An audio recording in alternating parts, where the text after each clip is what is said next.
চলতি বছরের উচ্চ মাধ্যমিক সার্টিফিকেট ও সমমান পরীক্ষা আগামী ২ জুলাই থেকে শুরু হবে। শনিবার শিক্ষা মন্ত্রণালয়ের মাধ্যমিক ও উচ্চশিক্ষা বিভাগের সভাকক্ষে অনুষ্ঠিত এক সভায় এ সিদ্ধান্ত হয়। সভায় সভাপতিত্ব করেন শিক্ষামন্ত্রী আ.ন.ম এহসানুল হক মিলন। সভায় উপস্থিত ঢাকা শিক্ষা বোর্ডের পরীক্ষা নিয়ন্ত্রক অধ্যাপক এস.এম. কামাল উদ্দিন গণমাধ্যমে এ তথ্য নিশ্চিত করেছেন। তিনি বলেন, সভায় সিদ্ধান্ত হয়েছে আগামী ২ জুলাই থেকে চলতি বছরের এইচএসসি পরীক্ষা শুরু করার। এবারের এইচএসসি পরীক্ষায় প্রথমবারের মতো দেশের ৯টি সাধারণ শিক্ষা বোর্ড সহ মোট ১১টি বোর্ডে অভিন্ন প্রশ্নপত্রে পরীক্ষা অনুষ্ঠিত হবে।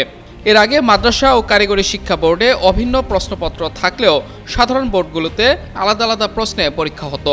বাংলাদেশের প্রতি বছর ১২ থেকে ১৩ লাখের মতো পরীক্ষার্থী উচ্চ মাধ্যমিক সার্টিফিকেট বা এইচএসসি পরীক্ষায় অংশ নেয়। এর আগে চলতি বছরের এইচএসসি ও সমমান পরীক্ষা ৭ জুন থেকে শুরু করার প্রাথমিক সিদ্ধান্ত নিয়েছিল আন্তঃশিক্ষা সমন্বয় বোর্ড। পরে প্রাথমিক সেই সিদ্ধান্ত থেকে সরে এসে নতুন করে ২ জুলাই তারিখ ঘোষণা করা হলো।